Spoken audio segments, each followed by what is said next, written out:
નો ચોરવા શું કામ નો ચોરવા શું કામ નો ચોરવા સાંભળો કે જગતનું મોટામાં મોટું દાન તેથી બાપ દેતો હોય, કોઈ નો દઈ શકે. દીકરીનું દાન, કન્યાદાન, અને તમે એ ઘરને તેથી તમે ચોર સાબિત કરો છો. અને તમે પૈસા ક્યાં લો છો? પનોતીના. શુભ પ્રસંગની અંદર કોઈ દિવસ પનોતીનો પૈસો લેવાય નહીં. અને એ પાછા તમે કોના ચોરી છો? વસ્તુ ચોરો છો તો કે જેના વિષ્ણુ ભગવાન આપણે એને કીધા છે. જેને શું કીધા છે આપણે?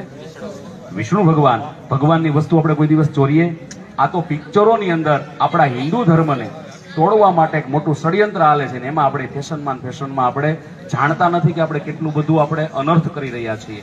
પછી બીજું કે જ્યારે ફેરા ફરતા હોય ને ત્યારે કોઈ દિવસ કોઈએ એમાં કાગળિયા ન ઉડાડવા જોઈએ. યજ્ઞની અંદર માત્ર જવતલ અને ઘી સિવાય કોઈ પણ બીજું દ્રવ્ય પડવું જોઈએ નહીં. અને જે ફેરા ફરતા હોય ને એને ખબર જ નથી અમે કેમ ફેરા ફેરાય, કારણ કે એટલા ઘેરા વળી જાય. ક્યારેક તો અમારે એવું બનતું હોય છે કે અગ્નિ નીચે પડે, એમાં કાગળિયા પડ્યા હોય ને અને સળગે છે મંડપ. માટે હંમેશા તમારે ક્યારેક લગ્ન જોવા હોય ને તો તમે સર્ચ કરજો. મુકેશભાઈ અંબાણીના દીકરીના લગ્ન હતા, કેટલું સાયલેન્ટ હતું. એ કોઈ બૂટ ચપ્પલ પહેરી નહોતા બેઠા અને બધાય ટકોરી વગાડતા હતા, ફેરા ચાલુ હતા ત્યારે. માટે હંમેશા, અને ક્યારેક અમને દુઃખ થાય છે, દીકરીઓ કપાળમાં ચાંદલો નથી કરવા દેતી. અરે આપણે આપણા ધર્મથી મોટા નથી, બરોબર? કારણ કે કપાળમાં જો ચાંદલો નહીં હોય, આજે કોઈ પણ ધર્મની જોજો દીકરીઓ હશે, એના છોકરા હશે, એને